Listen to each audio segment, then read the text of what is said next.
बंदी छोड़ सतगुरु रामपाल जी परमेश्वर जी की जय हो। परमपिता परमात्मा सारी सृष्टि के रचनहार कुल मालिक असंख्य ब्रह्मांडों के स्वामी जगत गुरु तीनों लोकों में प्रवेश करके सबका भरण पोषण करने वाले राजाधिराज आत्माधार नाथों के नाथ देवों के देव महादेव सर्वेश्वर महेश्वर मृत्युंजय अजरो अमर आदि अनादि सनातनी प्रभु जगत पिता जगदीश्वर श्री श्री 1008 की उपाधि के वास्तविक अधिकारी अकाल मूर्त सौद स्वरूपी राम वासुदेव सर्वगतम ब्रह्म परम पूज्य परम संत परम पुरुष परम धनी परम दयालु सत्य कबीर हक्का कबीर अल्लाहु अकबर बाखबर अल्लाह ताला जगत के तारणहार जगत के मुक्तिदाता जगत के जगन्नाथ हारे के सहारे हिंदुओं के राम मुसलमानों के अल्लाह सिखों के वाहिगुरु ईसाइयों के मसीह दया के सागर दयानिधि करुणा के सागर करुणानिधि स्वयंभू परिभू संकट मोचन कष्ट हरण मंगल करण दुख भंजन अविगत कबीर निर्विकार निर्विषम परमात्मा अलय अलेख सतगुरु आदि अनादि सतगुरु असली मर्यादा पुरुषोत्तम असली राम असली कृष्ण असली घनश्याम असली मुरारी राजाओं के राजा महाराजाओं के महाराजा शहंशाहों के शहंशाह सम्राटों के सम्राट भगवानों के भगवान अल्लाहों के अल्लाह प्रभुओं के प्रभु मसीहाओं के मसीह सच्चे वाहिगुरु बाबाओं के बाबा पीरों के पीर सेठों के सेठ जगत सेठ सावड़सा सेठ सर्वगुण संपन्न अनंत कोटि कलाओं के स्वामी अनंत कोटि ब्रह्मांडों के नायक योगियों में महायोगी ध्यानियों में महाध्यानी सिद्धों में परम सिद्ध ज्ञानियों में तत्वज्ञानी ब्रह्म ज्ञानी महाज्ञानी परम ज्ञानी सर्वश्रेष्ठ विज्ञानी युवा कबीर समरथ कबीर असमवात अमित ओजा सच्चे रहनुमा करीम अल्लाह सुबहान अल्लाह दुनिया के अंतिम पैगंबर 8 सितंबर 1951 से गांव धनाना जिला सोनीपत हरियाणा भारतवर्ष की पावन भूमि पे प्रकट रियल कल की भगवान श्री नारायण साकार हरि स्वयंभू संत श्रोमणी सतगुरु रामपाल जी परमेश्वर जी के चरण कमल में साध संगति से जुड़े हुए देश विदेश से हम सभी सत्सेवक भाई बहनों का अनंत कोटि दंडवत प्रणाम। सत्साई भाई और बहनों, दया परमपिता परमेश्वर सतगुरु रामपाल जी भगवान की सर्व सृष्टि के सर्जनहार की जिनकी विशेष रजा से वीआईपी आशीर्वाद से आप और हम सभी सत्सेवक भाई बहन साध संगति से जुड़कर गुरुदेव के तत्व ज्ञान को आधार बनाकर मर्यादाओं में रहते हुए ज्ञान को आधार बनाकर घर को आश्रम बनाकर गुरु को ही परमात्मा मानकर भक्ति मार्ग पर आगे बढ़ रहे हैं। भाई और बहनों, सतगुरु रामपाल जी परमेश्वर जी की विशेष रजा के बिना ये इस कलयुग की पिछली पीढ़ी में बिल्कुल भी संभव नहीं है। यानी साध संगति का नसीब होना ये गुरुदेव भगवान की छप्पर फाड़ दया है और यह दया परमपिता परमेश्वर की आप और हम सभी आत्माओं के ऊपर इसी प्रकार से बनी रहे, उसके लिए हम गुरुदेव भगवान का जितना धन्यवाद करें उतना ही थोड़ा है। तो भाई और बहनों, बरवाला कांड को लेकर आज हमारा ये आखिरी वीडियो है और उम्मीद करूंगा आप जियों को प्रमाणों के साथ में जो दिखाया गया है बताया गया है गुरुदेव के मुख कमल से भी और काल प्रेरित सतलोक आश्रम मैनेजमेंट हरियाणा के कर कमलों से लिखी गई पुस्तकों के माध्यम से भी, तो उम्मीद करूंगा आप जियों को पूरी तरह से ये पूरा करौथा कांड और बरवाला कांड समझ में आ चुका होगा। भाई और बहनों, यदि समझ में आ गया है तो अब आगे गलतियां करने से बचें।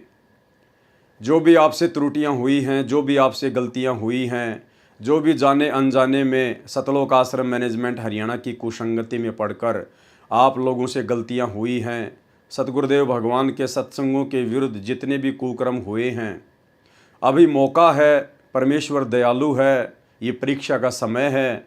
अपने घर पर ही गुरुदेव भगवान से अपनी तमाम जाने अनजाने की गलतियों की क्षमा याचना कीजिए और संकल्प ले लीजिए कि जब तक मेरे गुरुदेव भगवान हिसार जेल से अपनी लीला पूरी करके बाहर नहीं आएंगे तब तक हम किसी भी ना ही तो आश्रम में जाएंगे, ना ही किसी नामदान सेंटर पर जाएंगे और ना ही हम किसी ऐसे कुपात्र को ज्योति पाठ और दान का पैसा देंगे। जो भी कुछ देना होगा गुरुदेव भगवान के आने के बाद उनके कर कमलों में देंगे। तब तक ज्ञान को आधार बनाएंगे, घर को ही आश्रम बनाएंगे और गुरु को ही परमात्मा बनाकर साध संगति से जुड़े हुए सत्सेवक भाई बहनों की तरह मर्यादाओं को फॉलो करते हुए अपनी भक्ति करेंगे। क्योंकि परमात्मा कहते हैं यदि आप मर्यादा में हैं और गुरु को भगवान मान रहे हैं तो फिर आपको कहीं भी धक्के खाने की आवश्यकता नहीं है। मोकू कहाँ ढूंढे रे बंदे, मैं तो तेरे पास में। और रोज़ हम संध्या आरती में पढ़ते हैं घटी ही में गंगा घटी ही में जमुना और घट ही में है जगदीश सतगुरु तारेंगे। तो सतगुरु रामपाल जी परमेश्वर जी की सत्य भक्ति विश्वास की भक्ति है। जिसको अपने गुरु पर विश्वास हो गया, ज्ञान समझ में आ गया और मर्यादा में रहेगा तो परमात्मा पल पल साईं की तरह अपनी उस प्यारी आत्मा के साथ में रहेगा। तो भाई और बहनों, काफ़ी कुछ आपने बरवाला कांड को लेकर समझ लिया है। किस प्रकार से बरवाला कांड करवाने के लिए काल बली ने गुरुदेव भगवान के बेटा बेटी भाई बंधु रिश्तेदारों को निमित्त बनाया, स्टेट कोऑर्डिनेटरों को निमित्त बनाया और बड़े बड़े परम भगत समझे जाने वाले उन 2 कोड़ी के जीवों को निमित्त बनाया। दास 2 कोड़ी का जीव इसलिए कह रहा है क्योंकि आज उनके कुकर्मों से, उनके मनमाने आचरणों से हमें पता चल गया है कि उनको तो अध्यात्म का क ख ग भी ज्ञान नहीं है।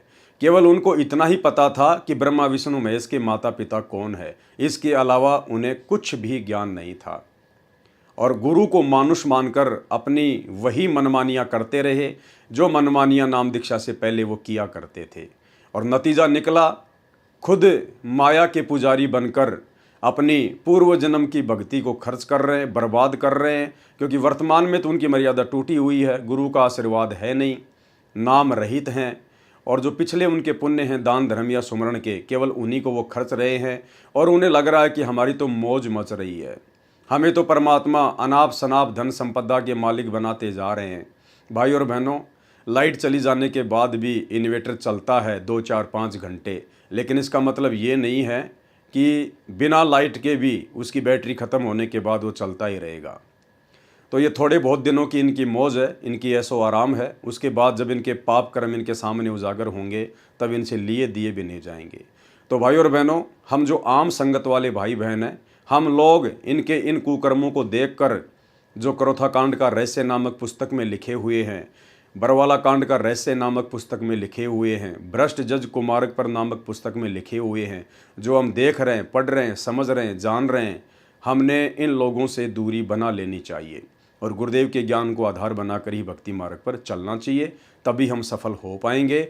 और परमात्मा भी यही चाहते हैं कि आने वाले समय में जब मैं सतलोक चला जाऊंगा, उसके बाद मेरे बच्चे किसी के ऊपर भी आश्रित ना रहें, ना मेरे बेटा बेटी भाई बंधु रिश्तेदारों पर, ना कोऑर्डिनेटरों पर और ना ही परम भगत समझे जाने वाले भक्तों पर। हर स्थिति में मेरे ज्ञान को आधार बनाकर ही निर्णय लें, तभी ये भक्ति मार्ग पर सफल हो पाएंगे, अन्यथा काल इनको कभी भी झटका दे देगा। तो भाई और बहनों, आज हमारा लास्ट पार्ट है बरवाला कांड के ऊपर। तो बरवाला कांड से पहले जो पुस्तक लिखी गई थी राष्ट्रीय समाज सेवा समिति के द्वारा, जिस राष्ट्रीय समाज सेवा समिति में सतगुरु रामपाल जी परमेश्वर जी का कलयुगी परिवार शामिल था और जितने भी सतलोक आश्रम में मुख्य मुख्य सेवादार थे वो सभी शामिल थे और सब के सब काल प्रेरित थे, काल की गोद में बैठे हुए थे। उन्होंने काल को मौका दे दिया, वो काल के एजेंट बने हुए थे और इन्हीं तमाम आत्माओं को आधार बनाकर और इन्हीं आत्माओं से ये पुस्तक लिखवाकर भ्रष्ट जज कुमारक पर जजों को भड़काया गया। अनर्गल भाषा जजों के खिलाफ बोली गई, पुस्तक में यूज की गई, पुस्तक को बंटवाया गया, जिससे जजों को चुनौती दी गई और जजों ने फिर जबरन बरवाला कांड में अपनी भी सहभागिता निभाई। तो भ्रष्ट जज कुमारक पर राष्ट्रीय समाज सेवा समिति के सर्व सदस्य, ये समिति पूर्ण रूप से धार्मिक तथा गैर राजनीतिक है। लेकिन हम देख रहे हैं वर्तमान में जिस प्रकार 2019 में सतलोक आश्रम मैनेजमेंट हरियाणा ने कांग्रेस सरकार का समर्थन किया, कांग्रेस सरकार को वोट डलवाए और वर्तमान 2024 में बीजेपी सरकार का समर्थन किया, बीजेपी सरकार को वोट डलवाए।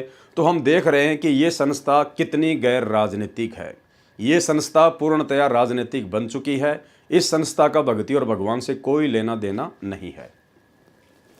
भ्रष्ट जज कुमारक पर भ्रष्ट जज बने चंडी माई जो बलि मांगती है। ये देखिए किस प्रकार की भाषा सतगुरु रामपाल जी परमेश्वर जी से उपदेश प्राप्त करने के बाद में, और जिनको हम अपनी नादानी में अपनी छोटी सोच के चलते बड़े बड़े परम भगत माना करते थे, गुरु जी का भाई, बड़े बड़े स्टेट कोऑर्डिनेटर, बड़े बड़े सेवादार, गुरुदेव के 24 घंटे साथ में रहने वाले उनके बॉडीगार्ड, ये उन लोगों की भाषा है जजों के प्रति जो इन्होंने इस पुस्तक में लिखी है, उनको भड़काया है।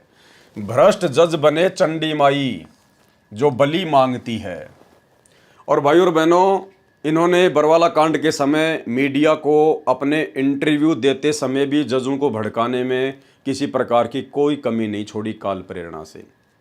एक छोटा सा इंटरव्यू दास आपको सुना देता है उसी राज कपूर उर्फ प्रीतम दास का, जो कि सरेआम कह रहा है, मीडिया वाले को कह रहा है कि वैसे तो हम संत रामपाल जी को कोर्ट में जाने नहीं देंगे, उन्हें भी हमारी लाश के ऊपर से गुजरना पड़ेगा और हमारी लाश के टुकड़े टुकड़े करके और हमारा मांस उन भ्रष्ट जजों के पास में भिजवा देना, उन भ्रष्ट जजों को खिला देना, ताकि हमारे मांस को खाकर उनको आत्म संतुष्टि मिले। कहने का मतलब भाई और बहनों, दास बार बार कहता है ये बरवाला कांड कोई सामान्य घटना नहीं थी, ये महाभारत से भी बड़ी घटना होनी थी इस कलयुग के हिसाब से।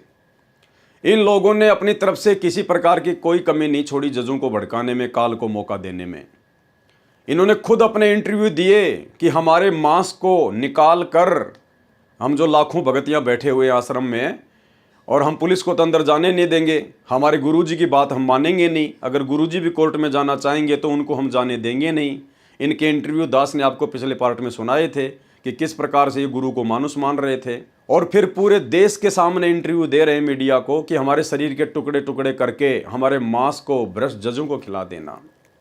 यानी भाई और बहनों, अगर वहां पर नरसंहार भी होता जबरदस्त तरीके से, तो भी न्यायालय में कोई पैरवी करने वाला जज भी नहीं मिलता हमारे को, क्योंकि हम लोगों ने पहले ही उनको मौका दे रखा है। हम लोगों ने पहले ही अपनी जुबान से अपना एफिडेविट देश दुनिया के सामने दे रखा है जजों को कि हम लाखों भक्तों को मार के ही संत रामपाल जी को लेकर जाया जा सकता है, और मरने के बाद हमारा जो शरीर है उसका मांस निकाल के जजों को खिला देना। तो बताओ आप जजों को किस प्रकार से दोषी ठहराओगे? अगर वो जज आप लोगों को वास्तव में मारने का आदेश भी दे देते कि चाहे लाख मरें लेकिन संत रामपाल जी को कोर्ट में लेके आइए, और लाख भगत यदि मार दिए जाते, तो आप जी जजों को दोष नहीं दे सकते थे, क्योंकि आपकी बुद्धि पे तो काल बैठा था और आपकी जुबान पे बैठी थी दुर्गा, और जो जो बातें ना कहनी चाहिए थी वो बातें सारी की सारी इन बड़े बड़े परम भक्तों के मुख से काल ने निकलवा दी। सुनिए ये छोटा सा इंटरव्यू। हमारे साथ जो आश्रम के प्रवक्ता राज कपूर हैं उनसे जानेंगे। राज कपूर जी, आज का दिन ही बचा है और पुलिस किसी भी वक्त यहाँ पहुँच सकती है, जिस तरह से खबरें आ रही हैं, क्या कहेंगे? सर, हाई कोर्ट ने संत रामपाल जी महाराज को एक झूठे केस में फंसा के और 10 तारीख के लिए नॉन अवेलेबल वारंट किया है। तो संत रामपाल जी महाराज की तबीयत जो है वो पूर्ण रूप से खराब है और वो डॉक्टरों के देखरेख में चल रहे हैं, और उन्हें बेड रेस्ट की सलाह दी गई है डॉक्टरों द्वारा, और चलने फिरने में असमर्थ हैं पूर्ण रूप से। मैं भी अभी उनको देख के आया था कि उनसे बैठ भी नहीं सकते हैं, वो तो बेड पे हैं। और यदि वो ठीक होंगे तो मैं आपसे वादा करता हूं कि संत रामपाल जी महाराज खुद हाई कोर्ट जाएंगे और अपना जो भी पक्ष है वो रखेंगे। लेकिन अगर पुलिस आती है गिरफ्तार करने संत रामपाल को इस आश्रम में, तो आपके यहाँ पे हम देख रहे हैं कि भारी गिनती में लोग जुटे हुए हैं, तो क्या आप पुलिस को सहयोग करेंगे? क्या संत रामपाल अपनी गिरफ्तारी देंगे? जी सर, हम पुलिस को पूरा सहयोग करेंगे और पुलिस से प्रार्थना करेंगे कि हम सबको मार दे और संत रामपाल जी महाराज को ले जाए हमारी डेड बॉडी के ऊपर से।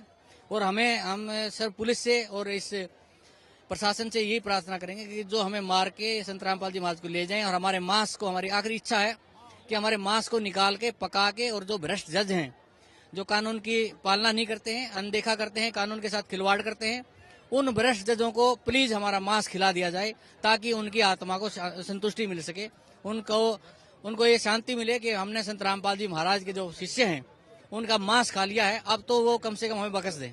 ऐसे में यानी कि आश्रम का सीधा सीधा यही कहना है कि हर हाल में किसी भी कीमत पर जो संत रामपाल की गिरफ्तारी नहीं होने दी जाएगी। सर देखो, संत रामपाल जी महाराज की गिरफ्तारी का कोई मतलब नहीं है। संत रामपाल जी महाराज को यदि स्वस्थ हों। यह थे राज कपूर, प्रवक्ता हैं सतलोक आश्रम के। इनका साफ कहना है कि किसी भी कीमत पर संत रामपाल को यहां से गिरफ्तार नहीं करने दिया जाएगा, और यह लोग सीधा सीधा कह सकते हैं विरोध करेंगे गिरफ्तारी का, और किसी भी कीमत पर गिरफ्तारी नहीं होने देंगे। कैमरामैन प्रवीण के साथ नपिंदर सिंह ब्राड़, एबीपी न्यूज, बरवाला हिस्सा। तो भाई और बहनों, ये तो सतगुरु रामपाल जी भगवान की मेहर थी, उनकी दया थी, जो परमात्मा ने इतनी बड़ी घटना को बहुत ही सामान्य घटना में टाल दिया, परिवर्तित कर दिया। अन्यथा लाशों के ट्रक भरने थे। जिस प्रकार से इन लोगों ने अपने इंटरव्यू दिए और जिस प्रकार से इन्होंने जजों को भड़काने में कोई कमी नहीं छोड़ी।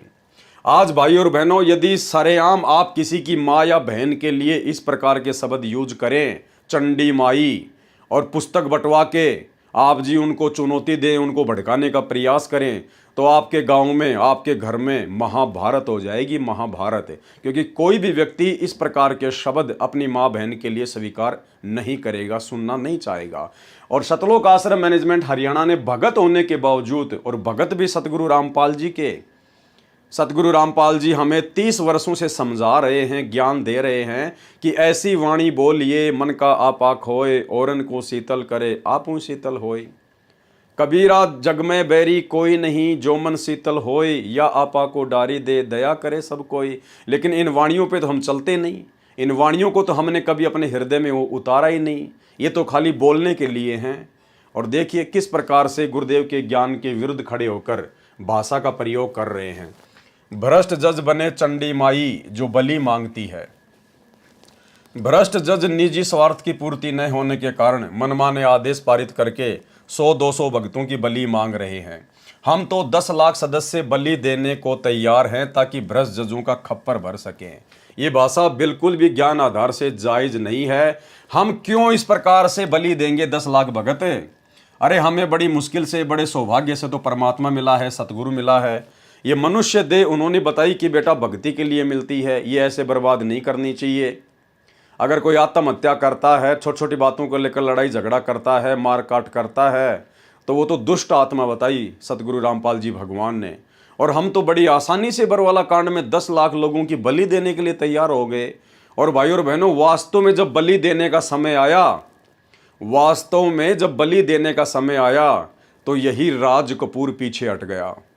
भगोड़ा बनने का पूरा प्रयास किया, आश्रम से मुंह छुपाकर भागने का महेंद्र की तरह पूरा प्रयास किया, लेकिन ये पकड़ा गया।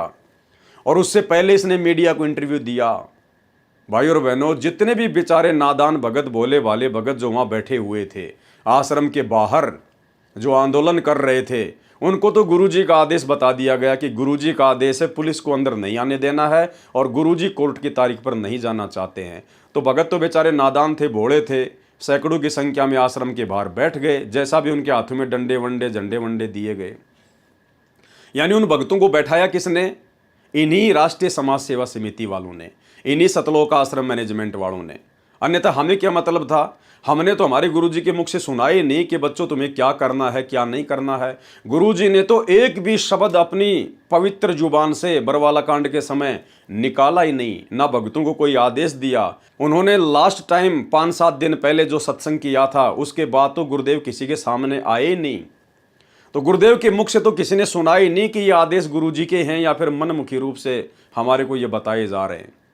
और भाई और बहनों, इन लोगों ने, जब मीडिया ने पूछा कि भाई ये इतने यहाँ पर बच्चे और महिलाएं बैठी हुई है, फालतू में बेचारे मारे जाएंगे, आपने इनको यहाँ क्यों बैठा रखा है, आप इनको अंदर जाने के आदेश क्यों नहीं देते? तो यही राज कपूर उर्फ प्रीतम दास, काल का एजेंट, राष्ट्रीय समाज सेवा समिति का सदस्य, सरेआम मीडिया के सामने कह रहा है। और उसके जस्ट पीछे खाकी कोट पहन के गुरुजी का बड़े बड़ा लड़का खड़ा है। ध्यान से देखना, राज कपूर के साइड में एक मोटे से मुंह का और खाकी सा एक कोट पहन रखा है, वो गुरुजी का बड़ा लड़का वीरेंद्र। और मीडिया वाला सवाल कर रहा है राज कपूर से कि इन बच्चों और महिलाओं को आप क्यों नहीं हटा रहे, और ये बच्चे और महिला यहाँ क्यों बैठी हैं? तो राज कपूर कह रहा है कि ये तो ज़बरदस्ती बैठे हैं, बच्चे और महिलाओं को हम लेके नहीं आए, बच्चे और महिलाओं को हम लेके नहीं आए, यानी अपना पीछा छुड़वा लिया। ये होता है काल का दूत, जब समय आता है तब भाग लेता है और बेचारे नादानों को मरवा देता है। इन्हीं लोगों ने उन सैकड़ों बच्चों और महिलाओं को वहां पर बैठाया, उनकी ड्यूटी लगाई। और जब मीडिया वाले पूछ रहे हैं तो कह रहे हैं बच्चे और महिलाओं को हम नहीं लेके आए। तो फिर मीडिया ने कहा कि फिर आप इनको हटा क्यों नहीं रहे? तो कह रहे हैं हम तो हटा रहे हैं लेकिन हमारी बात ही नहीं मान रहे। भाई और बहनों, इतना बड़ा झूठ, इतना बड़ा फरेब अपने ही भगत भाई बहनों के साथ। एक तरफ तो अपने गुरुजी को मानुस मान के उनके साथ में मनमानियां कर रहे हैं, गुरुजी की एक बात इन्होंने नहीं मानी बरवाला कांड में, और दूसरी तरफ बेचारे भोले भाले भगत भाई बहनों को गुरुजी का आदेश बता के आश्रम के बाहर बैठा दिया मरने मारने के लिए, और फिर अपना पीछा छुड़वा रहे हैं कि बच्चे और महिलाओं को हम नहीं लेके आए, ये हमारी बात ही नहीं मानते। कितना बड़ा झूठ इन लोगों ने बोला, सुनिए।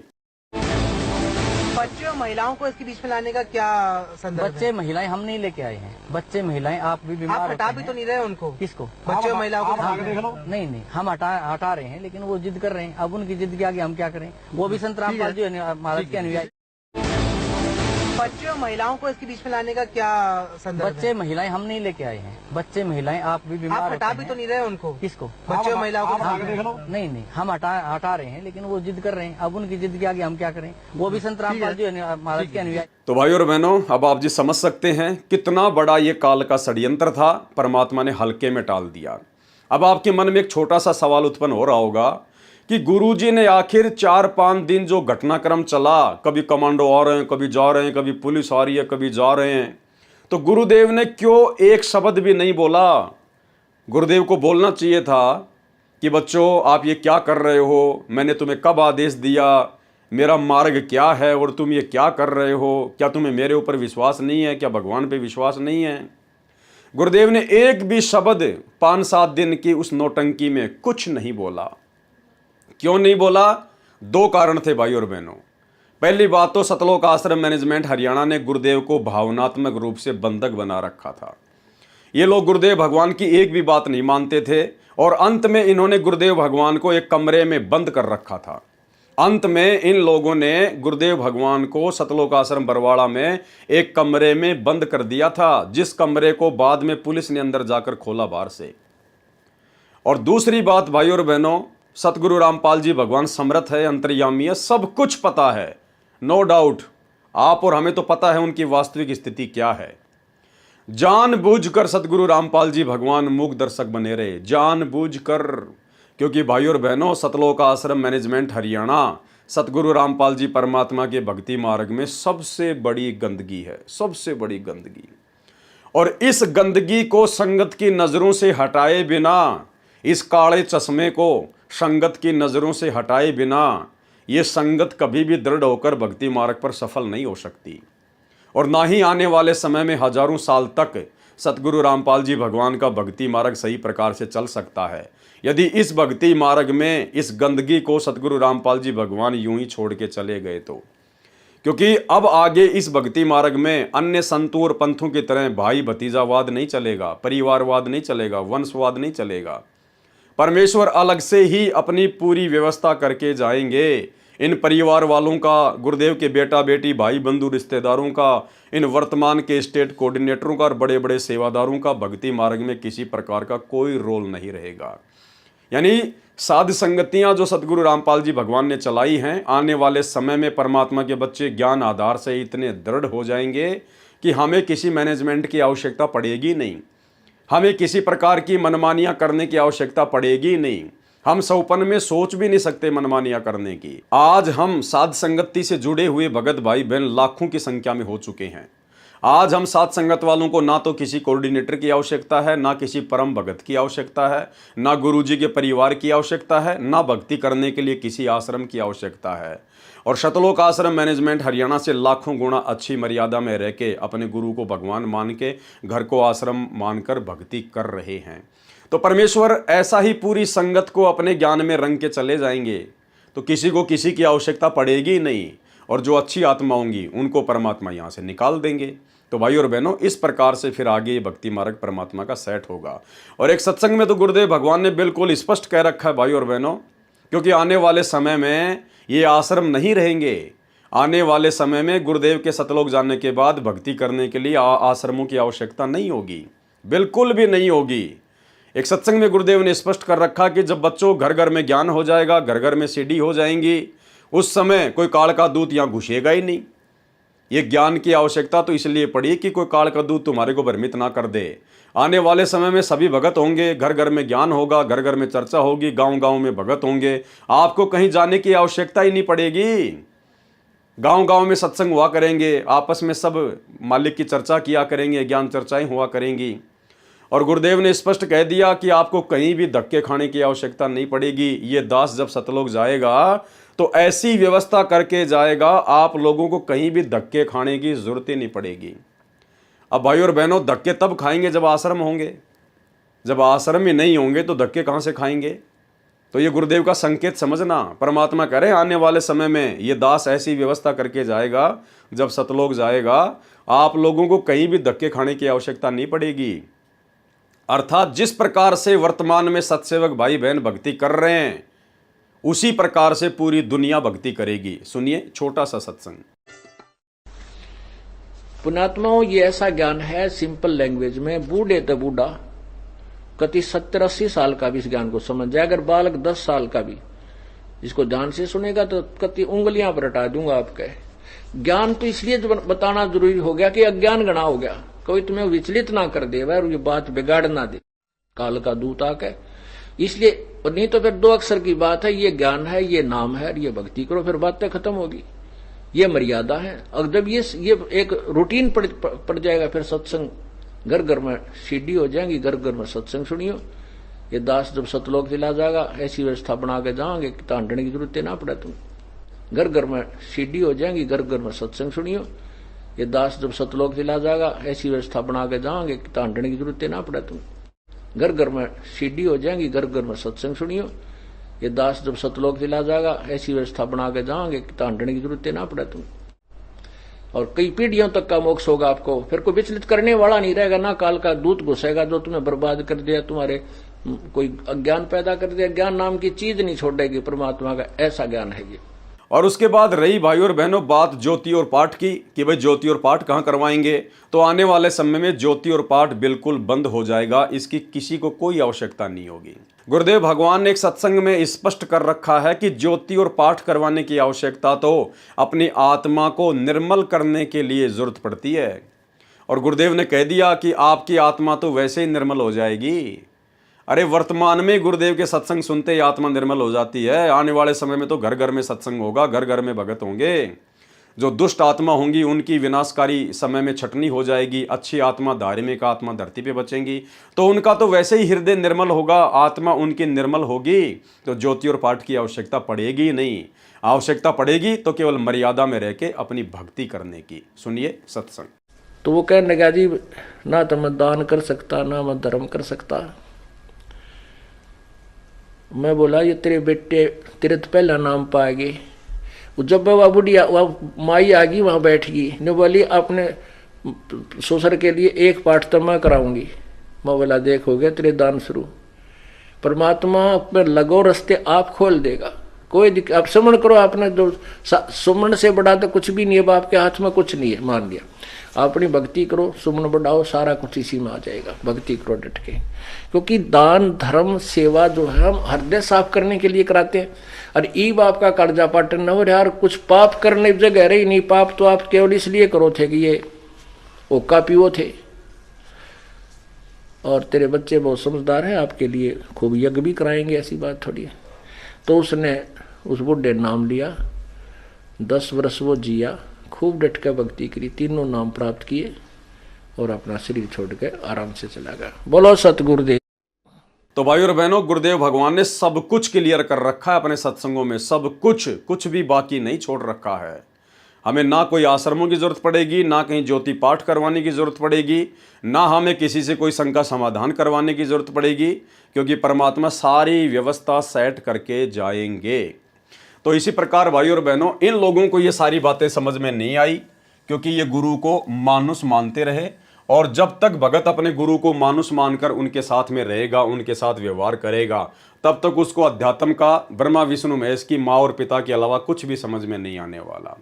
तो क्या भाषा यूज कर रहे हैं। अब सोचिए, ये लोग क्यों नित्य नियम पढ़ते हैं।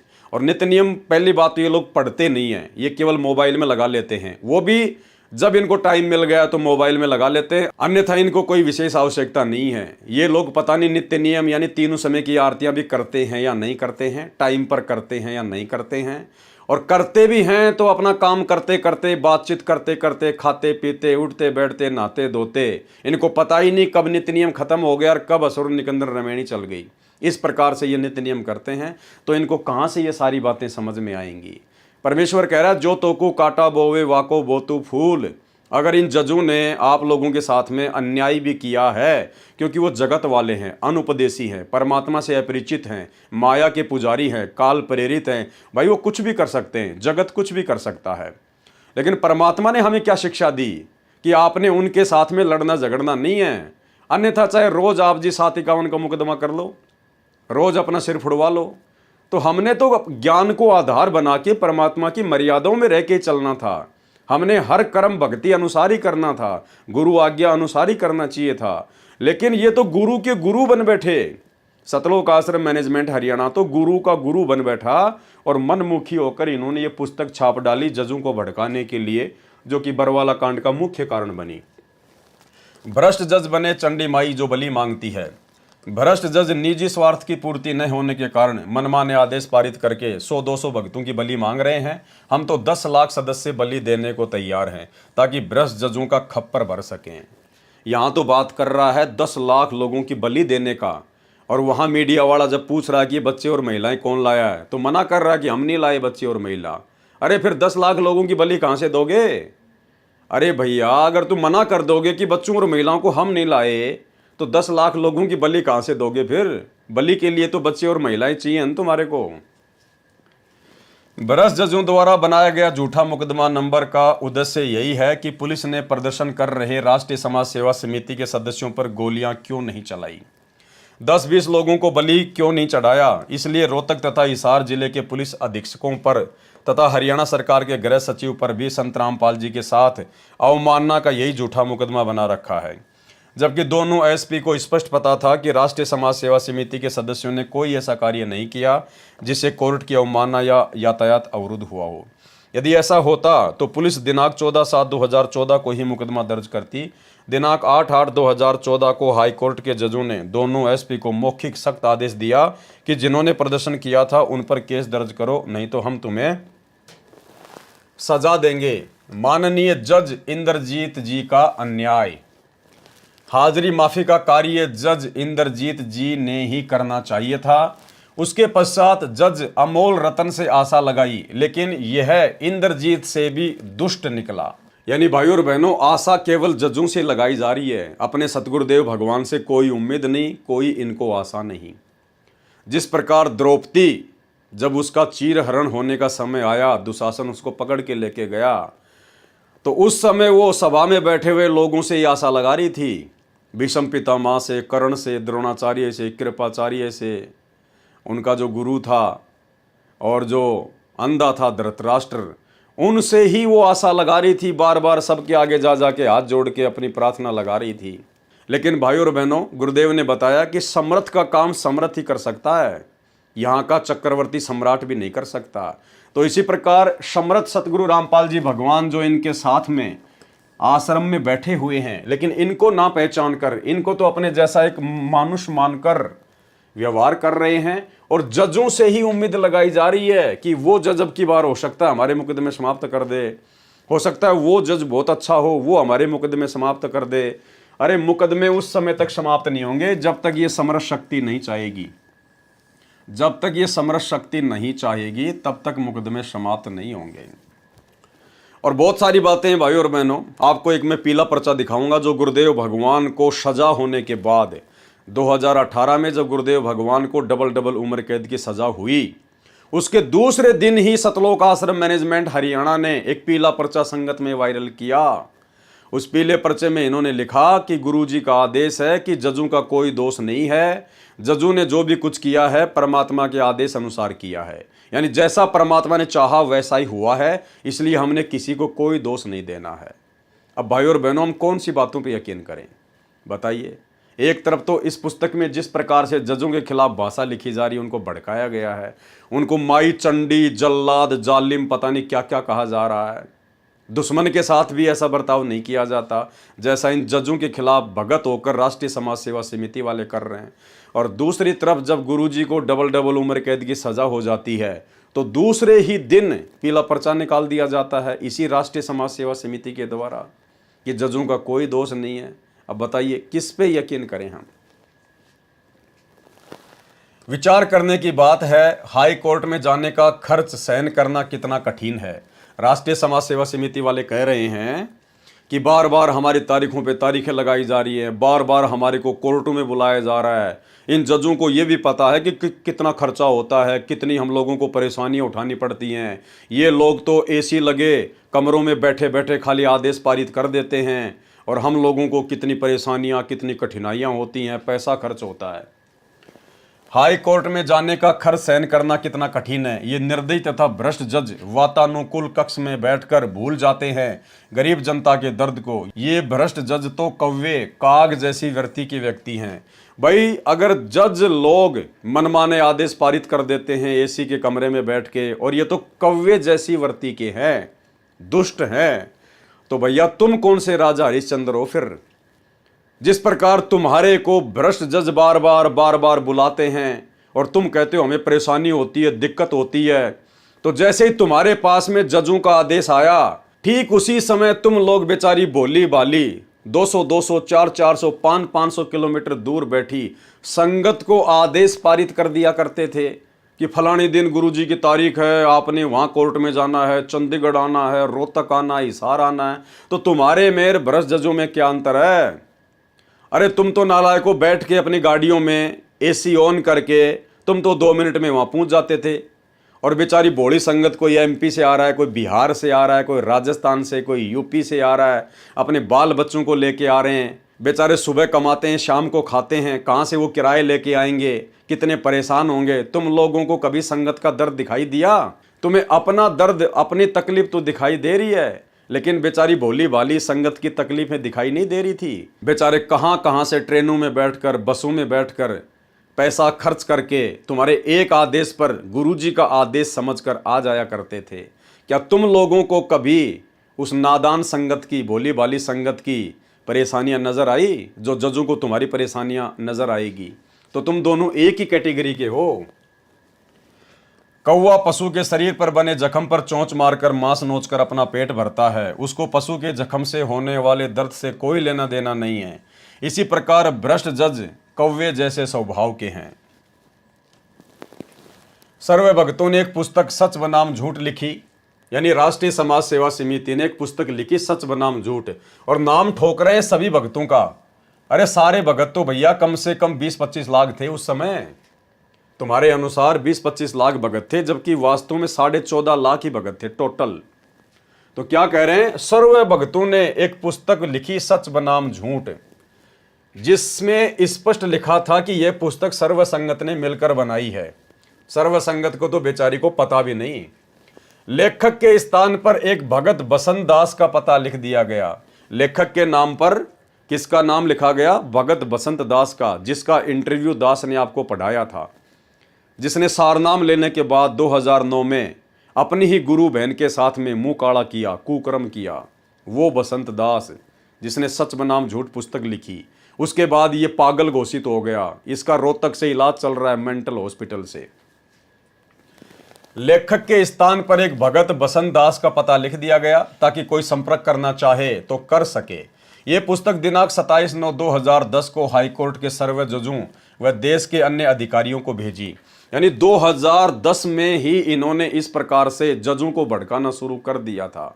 बरवाला कांड हुआ 2014 में, उससे 4 साल पहले ही सतलोक आश्रम मैनेजमेंट हरियाणा ने सच बनाम झूठ पुस्तक लिखकर उसमें जजों के खिलाफ सारी बातें लिखकर, सेम इसी प्रकार की भड़काऊ भाषाएं लिखकर समाज में बांटनी शुरू कर दी थी।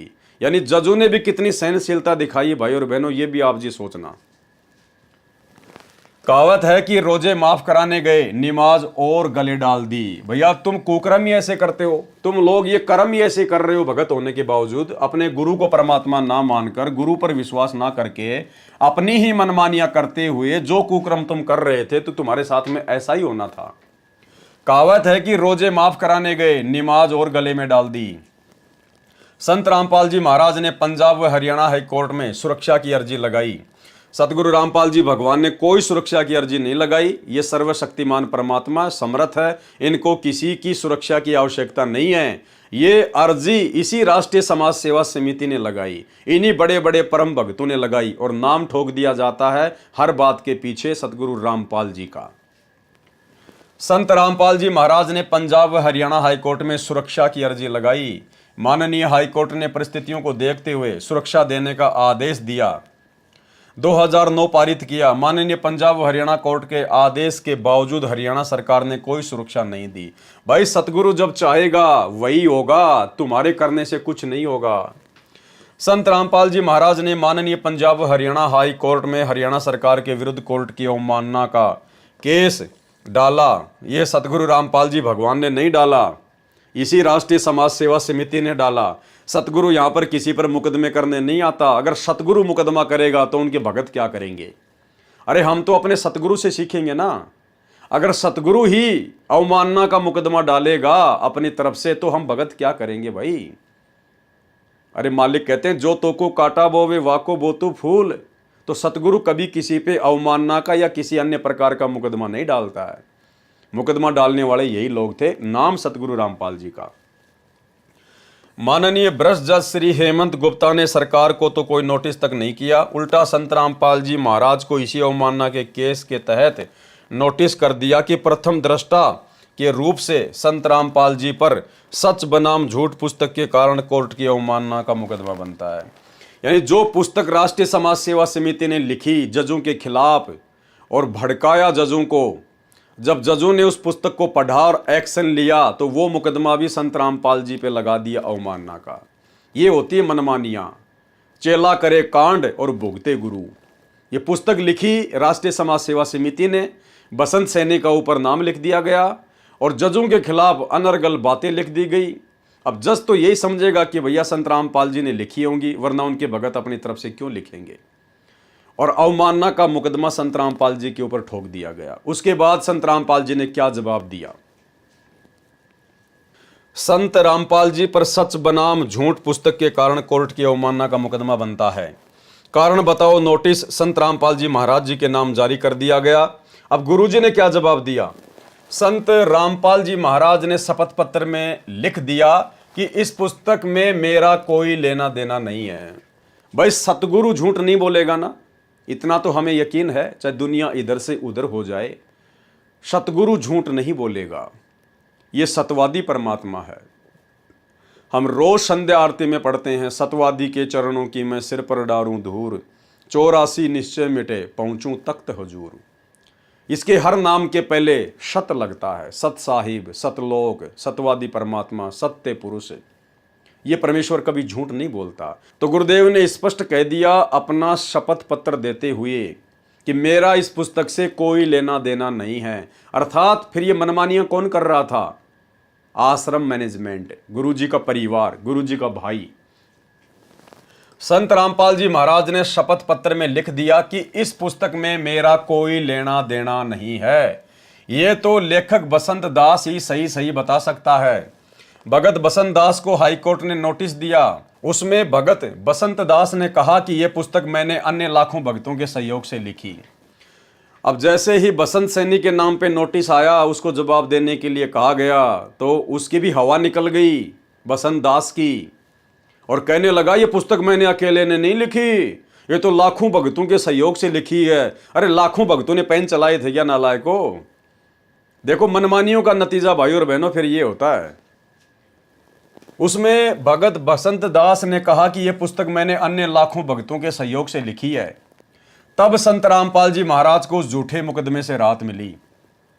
संत रामपाल जी महाराज को न्यायालय में बुलाया नहीं, परंतु भ्रष्ट जज हेमंत गुप्ता तथा भ्रष्ट जज सूर्यकांत ने सरकार को अवमानना केस से बरी कर दिया और अकेले बसंत दास को दोषी ठहराकर कोर्ट की अवमानना का मुकदमा बना दिया। जबकि 5000 उन भक्तों ने शपथ पत्र भी दिए जिन्होंने पुस्तक सच बनाम झूठ के लिखने व छुपाने में सहयोग दिया था, परंतु भ्रष्ट जजों ने जानबूझकर उनको अनदेखा कर दिया, केवल बसंत दास जी को बलि का बकरा बना दिया। भ्रष्ट जजों ने भगत बसंत दास का जीवन नष्ट कर दिया। क्यों भाई? बसंत दास तो भगत है ना। अरे बसंत दास तो परमात्मा का भगत है, बहुत बड़ा परम भगत है, राष्ट्रीय समाज सेवा समिति का मेंबर है, सदस्य है, आश्रम के मुख्य सेवादारों में उसकी गिनती आती है। फिर ऐसे परम भगत का जीवन कौन बर्बाद कर देगा? अरे तुम क्या बोल रहे हो भाई अपनी गंदी जुबान से? क्यों संत रामपाल जी का नाम बदनाम कर रहे हो तुम? ऐसे परम भगत बसंत सैनी का जीवन क्या एक जज बर्बाद कर सकता है? नहीं कर सकता। भ्रष्ट जजों ने भगत बसंत दास का जीवन नष्ट कर दिया। फिर भक्ति क्या खाक कर रहा है? अरे भक्ति क्यों कर रहा फिर भक्ति क्या काम आई इसके, जब एक जज ने इसका जीवन बर्बाद कर दिया और इतने दिनों से सतगुरु की शरण में है, सतगुरु ने जीवन आबाद नहीं किया और एक जज ने इसका जीवन बर्बाद कर दिया, नष्ट कर दिया, तो क्यों भक्ति कर रहा था? फिर ये ड्रामा कर रहा था। ये तो भ्रष्ट जजों ने भगत बसंत दास का जीवन नष्ट कर दिया। अब भाइयों और बहनों, कारण क्या था?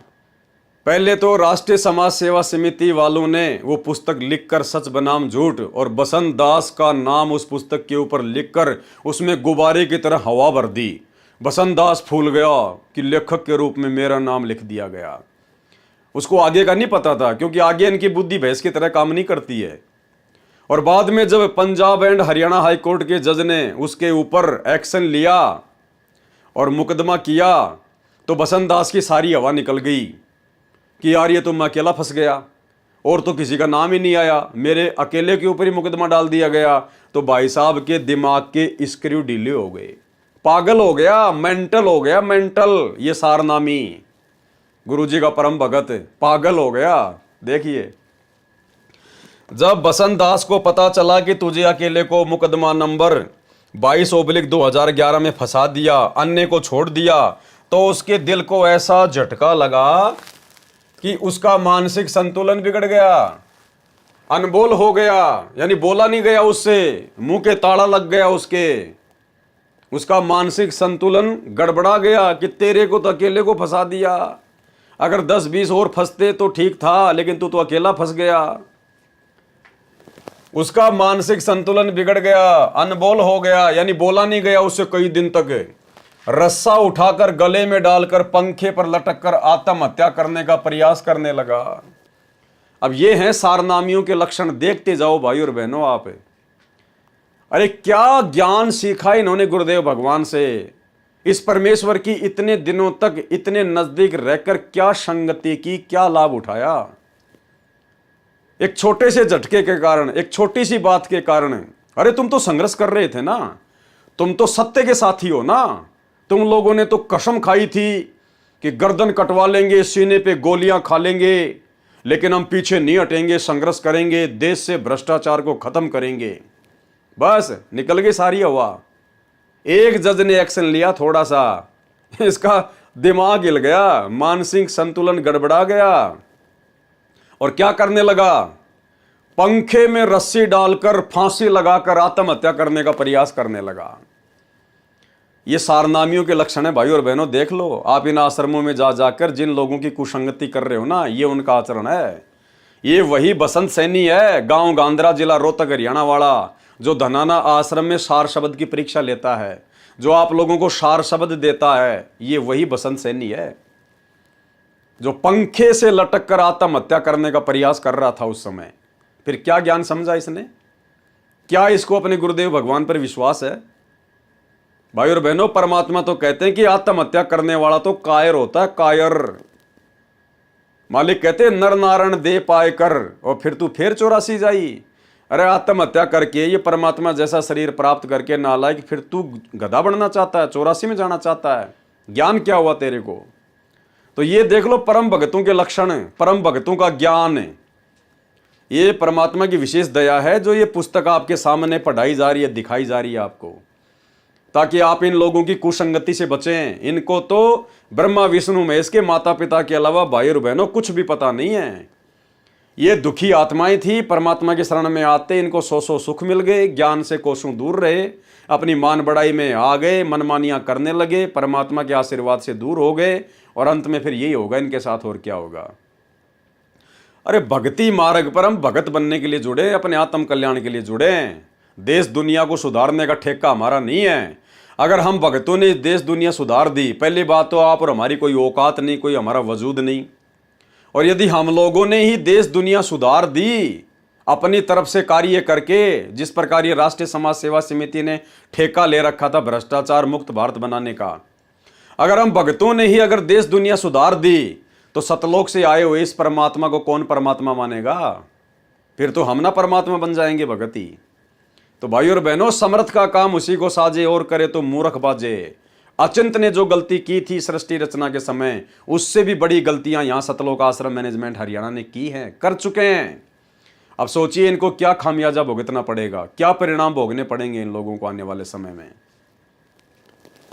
उसका मानसिक संतुलन बिगड़ गया, अनबोल हो गया, रस्सा उठाकर गले में डालकर पंखे पर लटक कर आत्महत्या का प्रयास करने लगा। उसका इलाज PGIMS रोहतक कराया जाने लगा।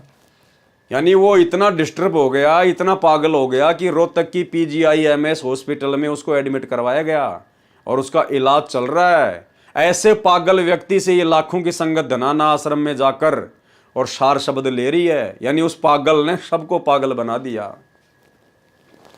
भ्रष्ट जज राजीव भल्ला को इसमें भी संतोष नहीं हुआ। हमारे निजी जीवन में भी भ्रष्ट जज दखलंदाजी करने लगे। हाई कोर्ट के जज राजीव भल्ला को बताया गया कि बसंत दास मानसिक तौर से बीमार है, इसका इलाज PGIMS में कराया जा रहा है। जब PGIMS रोहतक में कोई स्वास्थ्य लाभ बसंत दास जी को नहीं हुआ, तब उसको दिल्ली के अच्छे अस्पताल institute of human behaviour and allied science IHBAS में दाखिल कराया गया। यानी वो सारनामी भगत बसंत दास इतना मानसिक डिस्टर्ब हो गया, इतना पागल हो गया कि रोहतक के PGIMS में भी उसका इलाज ढंग से नहीं हो पाया। फिर उसको दिल्ली लेके गए। अरे दुनिया जब हर कहीं से दुखी हो जाती है, परेशान हो जाती है, डॉक्टर फेल हो जाते हैं, बड़े बड़े हॉस्पिटल फेल हो जाते हैं, वो तो सतगुरु रामपाल जी भगवान की शरण में आ रहे हैं और आते ही स्वस्थ हो रहे हैं। और ये अच्छे खासे भगत सारनामी ये पागल हो रहे हैं और इनका हॉस्पिटलों में इलाज नहीं हो रहा और ये आगे से आगे हॉस्पिटलों में भागे जा रहे हैं। सतगुरु के पास कोई नहीं आ रहा। ये ड्रामेबाजी देख लो भाई और बहनों, अब ड्रामेबाजी बिल्कुल परमात्मा के ज्ञान और विधान के विपरीत सारे कुक्रम। अरे दुनिया तो PGIMS अपोलो से दुखी होके, जहां डॉक्टरों ने हाथ खड़े कर दिए, वो फिर संत रामपाल जी के शरण में आके स्वस्थ हो रहे हैं। और यहाँ ये बसंत सैनी जो 20 साल से संत रामपाल जी की संगति कर रहा है, सारनामी भगत है, आश्रम में उनके पास में रहा करता था, मैनेजमेंट का मुख्य आदमी है, और ये पागल हो रहा है। तो भाई और बहनों, पागल होगा नहीं तो क्या होगा। अरे जो बाहर वाले हैं उनको तो गुरुजी के बारे में कुछ पता नहीं था, इसलिए वो तो आते भक्ति पे लग गए और वो तो स्वस्थ हो गए। और ये नालायक भगत होने के बावजूद भी सारे उल्टे कुकर्म कर रहे थे, गुरु को मानुस मान रहे थे, मनमानियां कर रहे थे, तो आगे से आगे हॉस्पिटल में धक्के खा रहे हैं। यानी इनको संत रामपाल जी पे किसी प्रकार का कोई विश्वास नहीं, ना ये संत रामपाल जी को कोई कबीर भगवान मानते, ना ये कबीर जी का अवतार मानते, ये कुछ नहीं मानते, अपने जैसा मानते हैं।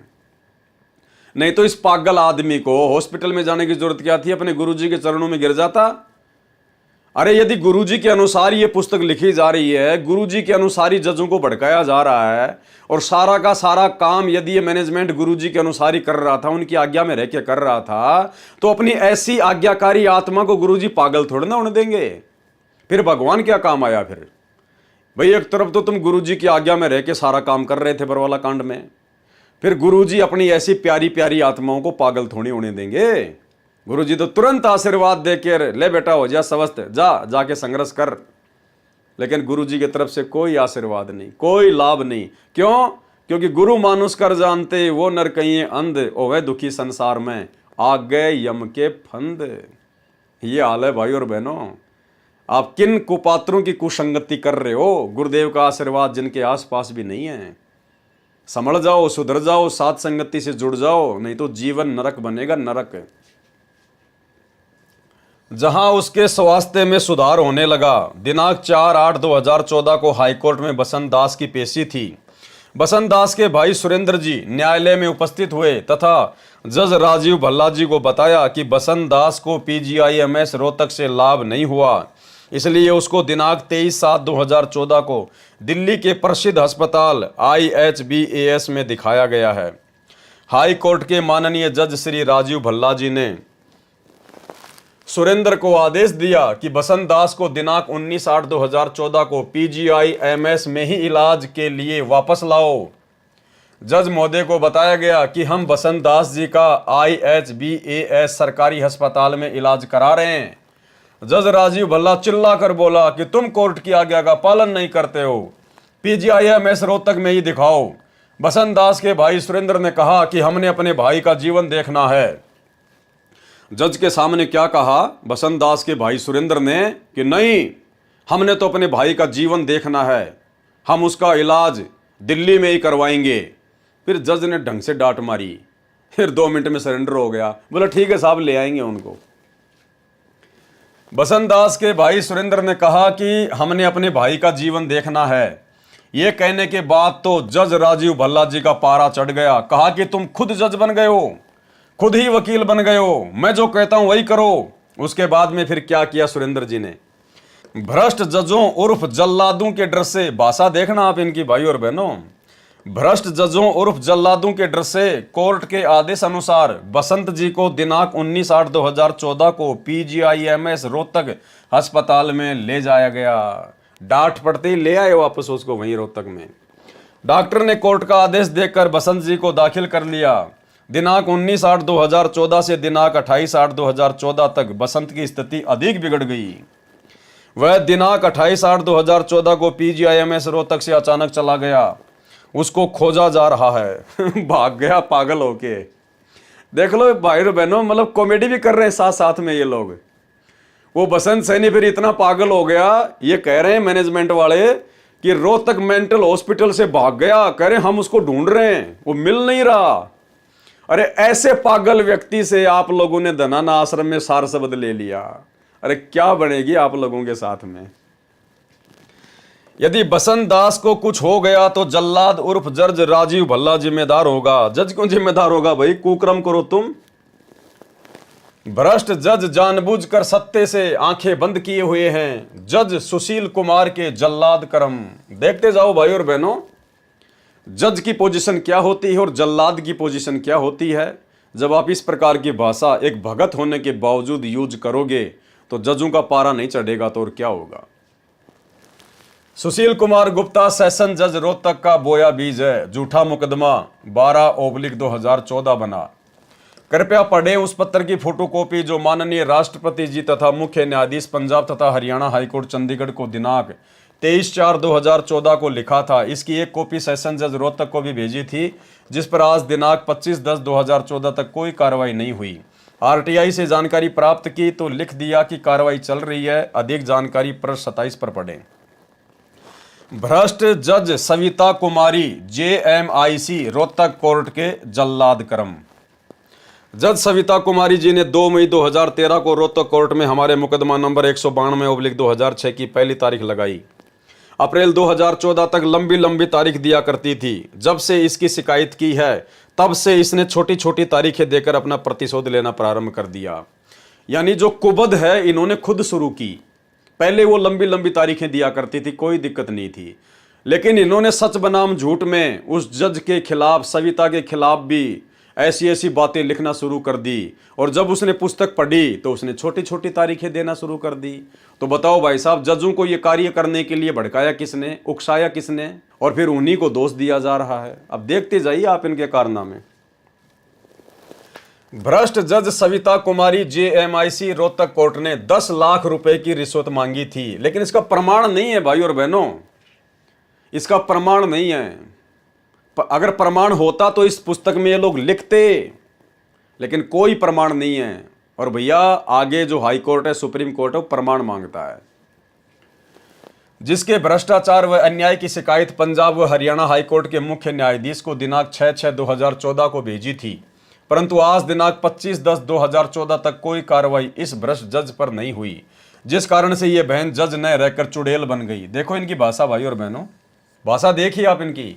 जिस कारण से ये बहन जज न रहकर चुड़ैल बन गई। चुड़ैल आप एक जज को, क्योंकि देखो भाई और बहनों, जो लोग अध्यात्मिक ज्ञान से अपरिचित हैं, भगवान से कोसों दूर हैं, वो तो छोटा मोटा कोई छोटी मोटी कोई पद पोस्ट लेकर ही अपने आप में पता नहीं 30 मार्क का समझ बैठते हैं। और ये तो एक जज है, और उस जज के प्रति जब आप इस प्रकार के शब्द यूज करोगे, चुड़ैल, जो कि आम समाज में कोई औरत किसी दूसरी औरत से इन शब्दों को सुनकर उसके बाल नोचने लग जाए, और आप तो एक जज के खिलाफ, एक बहन के खिलाफ इस प्रकार की बातें यूज कर रहे हो, चुड़ैल। अब बताओ भाई और बहनों, कौन मनमाना आचरण कर रहा है? ना इस प्रकार के शब्द, इस प्रकार की भाषा हमारे गुरुजी के ज्ञान के अनुसार सही है, और ना ही इस प्रकार की भाषा आम समाज के हिसाब से उचित है। अरे इस प्रकार की भाषा तो जिनको आध्यात्मिक ज्ञान की ABCD नहीं है, जगत वाले भी नहीं करते। और ये भगत होने के बावजूद, परम भगत होने के बावजूद ऐसे ऐसे चुड़ैल जैसे शब्दों का यूज कर रहे हैं। तो भाई और बहनों, जज फिर अपना प्रतिशोध नहीं लेंगे तो और क्या करेंगे। इनके हौसले इतने बुलंद हो गए हैं कि रिश्वत न मिलने का प्रतिशोध लेते हुए छोटी छोटी तारीखें लगा रही है। इस मुकदमे में 19 व्यक्ति नामजद हैं। वे न घर का कार्य कर पाते हैं, न ही नौकरी, न ही खेती, न ही मजदूरी ठीक से कर पा रहे हैं। इस जज उर्फ चुड़ैल सविता का प्रतिशोधात्मक घटिया कानून विरुद्ध कार्य फिर चुड़ैल शब्द। एक पलवल पुत्र जोगीश बोस निवासी लखनऊ उत्तर प्रदेश इसी मुकदमा संख्या 192 डेट 18/7/2006 PS सदर रोहतक में नामजद है। यह मुकदमा 18/7/2006 से चल रहा है। पलवल दास पहली बार अस्वस्थ होने के कारण दिनांक 3/7/2014 को कोर्ट में हाजिर नहीं हो पाया। अब देख लो, मेन भाइयों बहनों पॉइंट ये है कि इस प्रकार की भाषा भक्तों के लिए उचित नहीं है। अब यहां से पढ़ेंगे हम। ये सारी बातें हमने विजय को झज्जर जेल से दिनांक 15/3/2014 को जमानत होने पर बताई। ये कौन विजय है? ये वही विजय है जिसने करोथा कांड का रहस्य नामक पुस्तक लिखी थी। ये है वो विजय। ये भी पागल बन के घूम रहा है।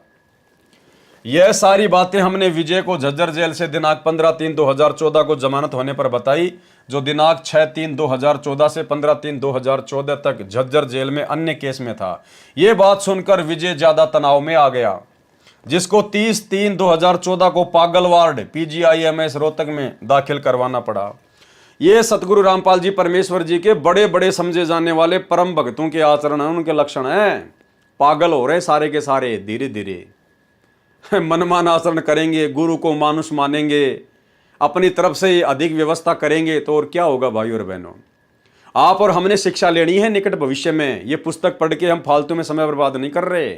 हमने शिक्षा लेनी है कि गुरु को मानुष मानकर जो घटिया कर्म हमसे पहले इन बड़े बड़े समझे जाने वाले भक्तों ने किए हैं और जिसका नतीजा ये भोग रहे हैं, पागल बन के घूम रहे हैं, पागल बन के सतगुरु रामपाल जी के सारनामी भगत होने के बावजूद भी पागल बन के घूम रहे हैं। तो कहाँ इनके साथ में गुरु जी का आशीर्वाद है, कहाँ इनके भक्ति काम आ रही है। ये बात सुनकर विजय ज्यादा तनाव में आ गया, जिसको 30/3/2014 को पागल वार्ड PGIMS रोहतक में दाखिल करवाना पड़ा। उसने कई बार आत्महत्या करने की कोशिश की इसने भी कई बार सुसाइड करने का प्रयास किया, आत्महत्या करने का प्रयास किया। बताओ अब भाई और बहनों, ये कहाँ से नित्य नियम करते होंगे, कहाँ ये मंत्र करते होंगे, कहाँ ये सत्संग सुनते होंगे। जो आदमी पागल हो जाए, आत्महत्या करने का प्रयास करने लगे, वो कहाँ भक्ति करेगा। और ऐसे पागलों को हम परम भगत मान के और इनकी कुसंगति में पड़े हुए थे, और आज भी उन्हीं पागलों की कुसंगति में पड़े हुए हैं, जिनमें से कुछ तो पागल हो चुके हैं, बाकी का नंबर आना भी बाकी है। तथा इसी तनाव के कारण वह PGIMS रोहतक से दिनांक 31/3/2014 को पता नहीं कहां चला गया वो भी बसंत सैनी की तरह भाग गया पागलवाड़ से। वो विजय भी भाग गया और कह रहे पता नहीं कहां चला गया। ये हाल है संत रामपाल जी के परम भक्तों के, सतलोक आश्रम मैनेजमेंट हरियाणा वालों के, जिसको जमानती तथा घर वाले तलाश कर रहे हैं। उसको ढूंढ रहा है, उसका जमानती भी ढूंढ रहा है, उसको उसके घर वाले भी ढूंढ रहे हैं। अगर उसके साथ कोई अनहोनी होती है तो उसका जिम्मेदार माननीय सेशन जज सुशील कुमार गुप्ता होगा, तुम्हारे कहने से नहीं होता कोई। ये सभी बातें हमने समाज सेवा समिति के मुख्य सदस्यों को बताई। पूरे भारतवर्ष में समाज सेवा समिति के लगभग 10 लाख सदस्य हैं। अरे बार बार 10 लाख सदस्य, 10 लाख सदस्य, तुमने क्या उखाड़ लिया उन जजों का? 10 लाख सदस्यों ने तुमने केवल बरवाला कांड करवाना था, काल प्रेरणा से वो करवा दिया। अब तुम अपना धर्म को धंधा बना के आश्रमों में बढ़िया ज्योति पाठ और दान का पैसा लूट रहे हो। तुम्हारा बाप जेल में दुख भोग रहा है और तुम लड्डू जलेबी बर्फी खा रहे हो। बस ये था तुम्हारा टारगेट, इसके अलावा कुछ भी नहीं था। 10 लाख सदस्य, 10 लाख सदस्य, क्या उखाड़ लिया तुम लोगों ने भाई? रोहतक जिला कोर्ट के सेशन जज श्री सुशील कुमार गुप्ता जी के भ्रष्टाचार की शिकायत हमने 24 अप्रैल 2014 को आपके पास भेजी थी। भेजते रहो, किसको क्या फर्क पड़ता है। जिसमें बताया गया कि श्री सुशील कुमार गुप्ता जी ने हमारे से 30 लाख रुपए की मांग की। मांग पूरी न होने के कारण जो अन्याय किया गया उसका विस्तृत विवरण लिखा है, परंतु पता गलत लिख जाने के कारण कई दिनों के पश्चात वह पत्र हमें वापस प्राप्त हुआ। इसी कारण से इस माननीय भ्रष्ट जज श्री सुशील कुमार गुप्ता जी सेशन जज रोहतक की जांच शुरू नहीं हो पाई, जिसका हमें इंतजार था। वह पत्र पुनः पता ठीक करके आप जी के पास उचित कार्रवाई के लिए भेज दिया गया है। आशा है कि न्यायालय की गरिमा बनाए रखने तथा जनता का विश्वास न्यायालय के प्रति बरकरार रखने के लिए आप जी अवश्य कड़े कदम उठाएंगे। अरे आने वाले समय में सतगुरु की भक्ति और सतगुरु के अलावा किसी का किसी पे कोई विश्वास नहीं होगा। तुम कहाँ न्यायालय के प्रति लोगों का विश्वास दृढ़ करने की बात कर रहे हो। 30 लाख रुपए की मांग पूरी न होने के कारण सेशन जज श्री सुशील कुमार जी का दमन चक्कर बंद होने का नाम नहीं ले रहा है। हमारे सतगुरु रामपाल दास जी के लगभग 15 लाख अनुयायी हैं। जब गुरुदेव जी झूठे मुकदमे के कारण कोर्ट में पेशी पर जाते हैं तो लाखों श्रद्धालु मना करने के बाद भी श्रद्धावश दर्शनार्थ कोर्ट के आसपास इकट्ठे हो जाते हैं। ले लो भाई, ले लो प्रसाद। अरे वो भगत भाई बहन जो रोहतक की तारीखों पर जाते थे, हिसार की तारीखों पर जाते थे, आप लोगों को प्रसाद दे दिया। यहाँ क्या लिख रहे हैं कि हम किसी को तारीखों पर नहीं बुलाते थे। कौन कह रहा है? सतलोक आश्रम मैनेजमेंट हरियाणा, जो तुम्हारे को कोऑर्डिनेटरों के माध्यम से मैसेज डाल डाल के गुरुजी का सख्त आदेश बता बता के रोहतक की और हिसार की तारीखों पर भेजा करते थे। गुरुदेव के जेल जाने के बाद में तुम लोगों को हिसार की और रोहतक की तारीखों पर भेजा करते थे कि तारीखों पर नहीं जाओगे तो नाम खंड हो जाएगा, आश्रम में एंट्री नहीं देंगे, और नाम शुद्ध करवाना है तो 4 तारीखों पर जाना पड़ेगा। बस की या ट्रेन की वो टिकट दिखाओ, हमें तुम्हारे पर विश्वास नहीं है। यहाँ क्या लिख रहे हैं इस किताब में? ऐसे मारता है ये काल, ऐसे मारता है। क्या लिख रहे हैं? जब गुरुदेव जी झूठे मुकदमे के कारण कोर्ट में पेशी पर जाते हैं तो लाखों श्रद्धालु मना करने के पश्चात भी श्रद्धावश दर्शनार्थ कोर्ट के आसपास इकट्ठे हो जाते हैं। संगत का जूता और संगत का सिर संगत पे ठोक दिया कि हम किसी को नहीं बुलाते। वो भगत तो अपनी श्रद्धा से, अपनी मर्जी से ही कोर्ट के आसपास इकट्ठे हो जाते हैं, जबकि सबको पता है कि बेचारे भक्तों को मैसेज डाल डाल के कोऑर्डिनेटर लोग दबाव डाल डाल के हिसार की तारीखों पर भेजा करते थे। और यहाँ क्या लिख रहे हैं? हम नहीं बुलाते, वो तो अपने आप ही आ रहे हैं। ऐसे मारता है ये काल, ये है मनमानिया। और जाओ, उनके साथ आर्य समाज के लोग झगड़ा करते हैं और क्या करेंगे? मनमन आचरण करोगे ये तो झगड़ा ही करेंगे और क्या करेंगे भाई। श्रद्धालुओं के साथ मारपीट करते हैं जिससे लॉ एंड ऑर्डर की परेशानी आती है। क्यों बुलाया तुमने भक्तों को? जब तुम्हें पता है कि लॉ एंड ऑर्डर डिस्टर्ब हो रहा है तो क्यों भक्तों को अपने कोऑर्डिनेटरों से मैसेज डाल डाल के बेचारों को परेशान किया करते थे? जिस कारण से संत रामपाल जी महाराज की हाजिरी माफी की अर्जी न्यायालय में लगाई जाती है, हालात को मद्देनजर रखते हुए जो न्यायालय के द्वारा मंजूर कर दी जाती है। जब भी संत रामपाल जी महाराज की पेशी होती है उसी दौरान आर्य समाज के व्यक्तियों द्वारा पुलिस की मौजूदगी में दूर दराज से आए हुए उनके अनुयायियों की पिटाई की जाती है। पिटाई होगी और क्या होगा भाई? जब मनमानियां करोगे, गुरु के आदेश की अवहेलना करोगे, जब आपके गुरुजी ने कह दिया इस पुस्तक में पहले कि मैं किसी को नहीं बुलाता, ये सब राष्ट्रीय समाज सेवा समिति के लोग हैं, मेरा इनसे कोई लेना देना नहीं है, और जब तुम लोग जबरदस्ती जाओगे अपने गुरुजी की आज्ञा के विरुद्ध तो सिर पर डंडे पड़ेंगे और क्या होगा? ये पड़ रहे देखो डंडे, ये फोटो में खींची हुई है, ये सिर फूटे हुए हैं। अच्छा, डंडा खाए संगत, बेचारी माता बहनें, बच्चे, बुजुर्ग, ये सतलोक आश्रम मैनेजमेंट हरियाणा वाले संगत को आगे करके पीछे निकल लेते थे। डंडे खाई संगत, और 1:30-2 बजे के आसपास एक मैसेज डालते थे कि आज की तारीख पूरी हो चुकी है, गुरुजी का आदेश है, सब अपने अपने घर चले जाओ। ये था इनका ड्रामा भाई और बहनों, काल प्रेरणा से। कृपया देखें पुलिस की मौजूदगी में अनुयायियों के साथ मारपीट की फोटो, जागरण सिटी 16 जून 2007। दिखाते रहो, किसको क्या फर्क पड़ता है भैया, दिखाते रहो। हरी भूमि, रोहतक, मंगलवार 1 अगस्त 2006। रामपाल के अनुयायी को धुना। ये तो करौथा कांड के समय की बातें हैं। सत्संग के वे वचन मेरे आर पार निकल गए। अब ये लास्ट पेज है भाई और बहनों इस पुस्तक का। संत जी ने बताया कि एक राज्यपाल के पास 2 राज्यों का पदभार था, रिटायरमेंट के निकट था, इसलिए हेलीकॉप्टर में 3 करोड़ रुपए 100 के नोट लेकर पहाड़ी क्षेत्र में प्लाट खरीदने परिवार सहित जा रहा था। दुर्घटना में सहपरिवार मारा गया। पहाड़ों में नोट उड़ते फिर रहे थे। गवर्नर के सरकारी निवास में 40 करोड़ रुपया भी अवैध मिला। उस अनजान व्यक्ति ने परमात्मा के विधान को न जानने के कारण आजीवन विष खाया। उसी विष ने उसका सर्वनाश कर दिया। अभी उस जीव का सिलसिला समाप्त नहीं हुआ, आगे क्या होगा? जिस जिससे रिश्वत ली थी उसके एक एक पैसे को चुकाना पड़ेगा, किसी का गधा बनकर ऋण उतारेगा, किसी की भैंस बनकर। सत्संग में बताया गया कि इसलिए परमात्मा के विधान को समझकर बुराई से बचें। तुमने उस दरगाह का महल नहीं देखा, धर्मराज के तिल तिल का लेखा। विशेष राजनेता, जज तथा प्रशासनिक अधिकारी ये भी अपने भाई बहन हैं, हमारे शत्रु नहीं हैं, परंतु अज्ञानतावश रिश्वत का विष खाकर पाप के भागी बन रहे हैं। इनको इससे बचाना हमारा उद्देश्य है। जब विष रिश्वत के दुष्परिणाम का ज्ञान होगा तब जैसे किरका जहर का रंग होरी हो, कहो कौन तिस खावे राम रंग होरी हो। भावार्थ है कि जिसको विष के दुष्परिणाम का ज्ञान हो जाएगा तथा विष पॉइजन का एक कण भी यदि कहीं गिरा पड़ा होगा, उसको भी कोई नहीं खा सकता। इसी प्रकार ये रिश्वत रूपी विष का ज्ञान होने के पश्चात कोई ये गलती नहीं करेगा। एक जज का इकलौता पुत्र था, वही दुर्घटना में मारा गया। अज्ञानतावश वह फिर भी बाज नहीं आ रहा। परमात्मा के विधान को जानकर ही ये बुराई छूटेगी। इसके साथ जीव का स्वभाव है कि उसे दंड का खौफ भी अनिवार्य है, इसलिए कड़े कानून बनाने की आवश्यकता है। भैया, सरकारों ने ना जाने कितने कितने कड़े कानून बना दिए। अरे जो अरब कंट्री है, कुवैत है, दोहा है, कतर है, सऊदी अरब है, वहाँ से बड़े कानून तो पूरी दुनिया में कहीं नहीं है। अगर कोई बलात्कार करता है तो सरेआम उसको फांसी दी जाती है, उसका सर कलम कर दिया जाता है। वहाँ भी बलात्कार नहीं रुक रहे, कड़े कानूनों से नहीं रुक सकते मेरे भाई। अरे जीव के ऊपर तीनों गुणों का प्रभाव बताया परमात्मा ने।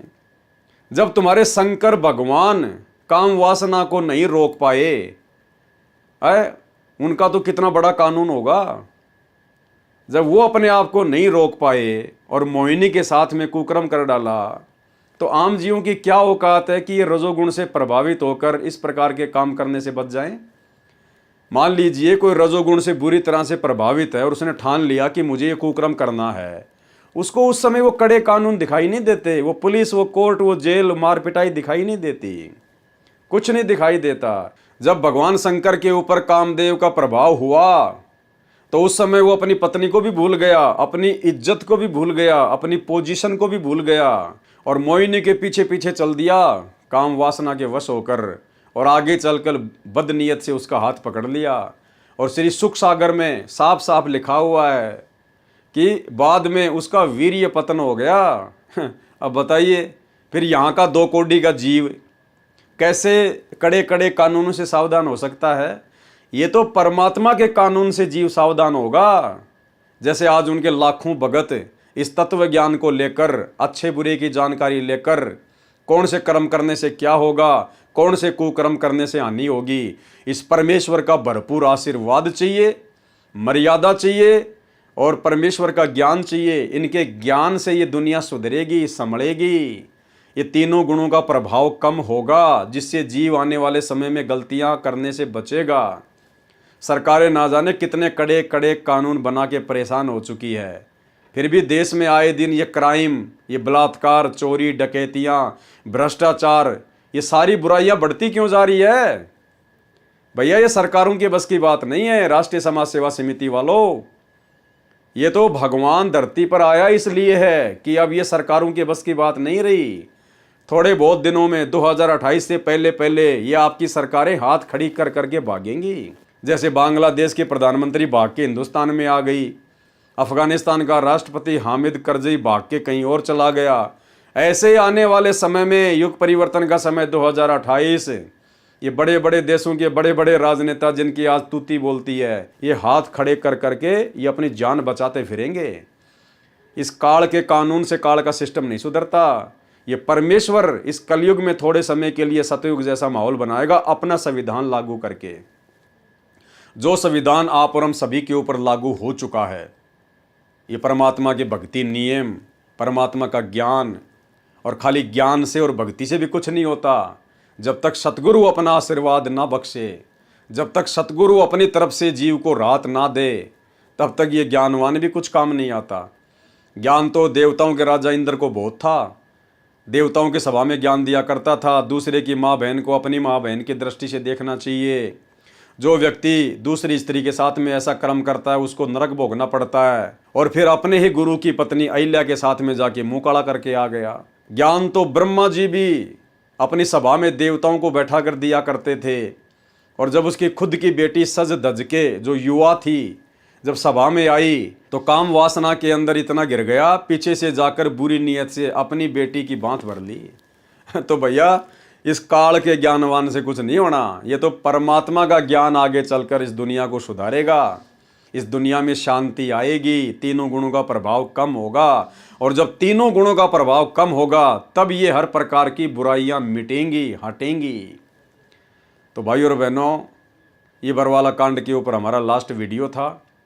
इसके अलावा तो मालगाड़ी भरी है सबूतों की, प्रमाणों की, गुरुदेव के परिवार की, बेटा बेटी भाई बंधु रिश्तेदारों के कुकर्मों की, उनके लड़ाई झगड़ों की, उनकी गालियों की, उनकी धमकियों की, उनके बुरे आचरण की। लेकिन भाई और बहनों, दास उसके ऊपर पहले बहुत सारे वीडियो बना चुका है। इसलिए आप जी फेसबुक पर जाकर पवन दास इज़ लाइव सर्च करें, या यूट्यूब पर जाकर पवन दास इज़ लाइव, या शंका समाधान विद पवन दास, या साध संगति, जब आप इस प्रकार से सर्च करेंगे तो आपको दास के पुराने वीडियो दिखाई दे जाएंगे। क्योंकि हम लोग 2020 से पहले तो सतलोक आश्रम मैनेजमेंट हरियाणा के कुकर्मों के ऊपर ही वीडियो बनाया करते थे। 2020 के बाद से फिर परमात्मा ने दया बख्शी, फिर हम ज्ञान आधारित वीडियो बनाने लगे, परमात्मा के सत्संगों के ऊपर, उनकी पुस्तकों के ऊपर, आपस में साथ संगतियाँ होने लगी, ज्ञान चर्चा होने लगी, मर्यादाओं के लेकर वीडियो बनने लगे। तो आप जियों को हर प्रकार के वीडियो दास के Facebook page Pawan Das is live के ऊपर देखने को मिलेंगे। और आप सभी भाई बहनों से दास की विनती है, प्रार्थना है, भाई और बहनों देखो ये सत्य का मार्ग है, और सेवा केवल आप और हमारे पास में, क्योंकि भाई और बहनों आप और हम परमात्मा की वो आत्मा हैं जिनको परमेश्वर ने इसी मनुष्य जन्म में पार करना है।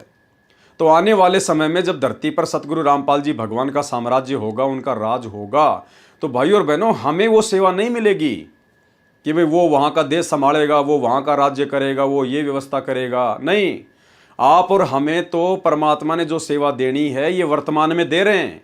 यही सबसे बड़ी सेवा है आप और हमारे लिए, कि हम अपने भटके हुए भगत भाई बहनों को समझाएं, वीडियो बना के, या जैसे दास वीडियो बना रहा है आप उनको शेयर करें।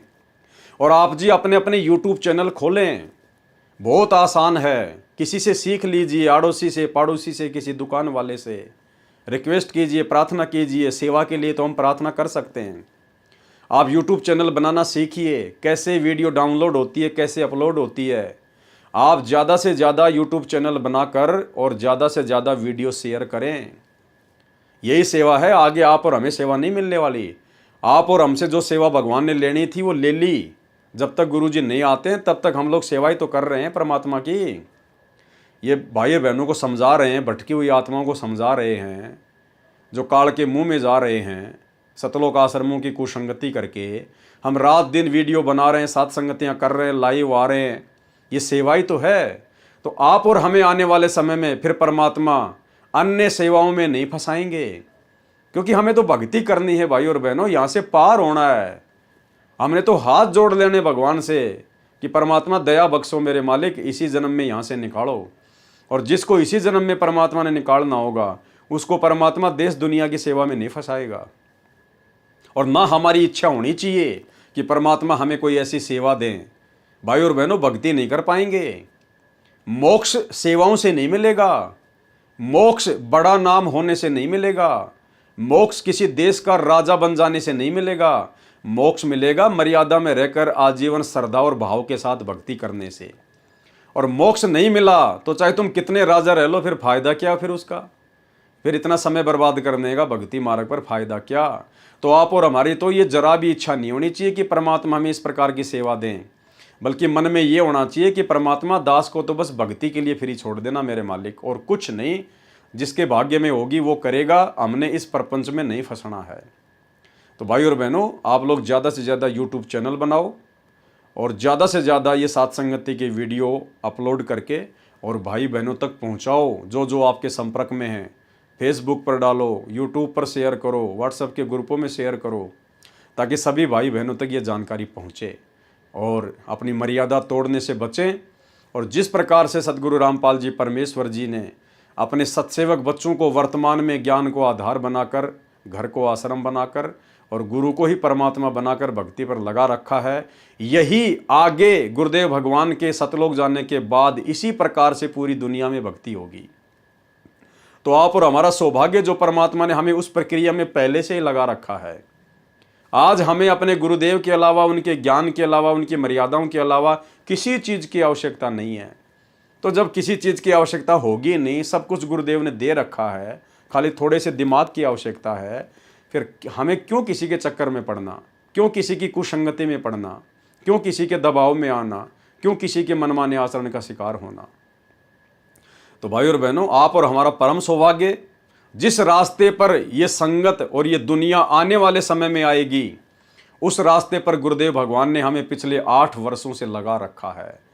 तो गुरुदेव भगवान हमसे कितना प्रेम करते हैं, आप और हमारी कितनी फिक्र है गुरुदेव भगवान को। सोचिए, हम आत्माओं में और शतलोक आश्रमों से जुड़ी हुई आत्माओं में कितना अंतर है, कितना डिफरेंट है। तो ये रजा गुरुदेव भगवान की आप और हमारे ऊपर इसी प्रकार से बनी रहे, यही हम एकमात्र कामना करेंगे और भक्ति दान ही परमात्मा से मांगेंगे कि परमात्मा इस भक्ति में हमारे भाव बने रहें। हे परमेश्वर, हम मर्यादा में रहें, आपकी लक्ष्मण रेखा से 1 इंच भी इधर उधर ना हो। परमेश्वर, आप जी इतनी हम नीचों के ऊपर दया बनाए रखना। तो भाई और बहनों, जैसा भी दास को सतगुरु रामपाल जी भगवान ने प्रेरणा की और जितना भी दास आपको अपनी सेवा समझते हुए समझा पाया है, उतना दास ने अपनी तरफ से पूरा प्रयास किया है। बाकी दास भी 2 कोड़ी का जीव है, जितना परमात्मा दिमाग में डालेंगे दास उतना ही भोग सकता है, उतना ही आपको बता सकता है। इससे ज़्यादा एक शब्द एक्स्ट्रा बोलने की मेरी औकात नहीं है। फिर भी यदि मेरे किसी शब्द से आप लोगों को कोई दिल पे चोट पहुंची हो, तो मैं आप लोगों से भी करबद्ध क्षमा प्रार्थी हूँ। और गुरुदेव भगवान से तो 24 घंटे अरदास करते ही रहते हैं। और आने वाले समय में अब जैसे भी परमात्मा किसी और पुस्तक के ऊपर वीडियो बनाने की प्रेरणा करेंगे, तो दास आप जियों को लाइव आकर सूचित करेगा और फिर आगे भगवान सेवा देंगे तो आपकी सेवा में दास हाजिर होगा। तो सतगुरु रामपाल जी भगवान से आशीर्वाद प्राप्त करते हैं, इजाज़त लेते हैं। इसी प्रकार से परमात्मा हमें भक्ति मार्ग पर लगाए रखे। बंदी छोड़ सतगुरु रामपाल जी भगवान की जय हो।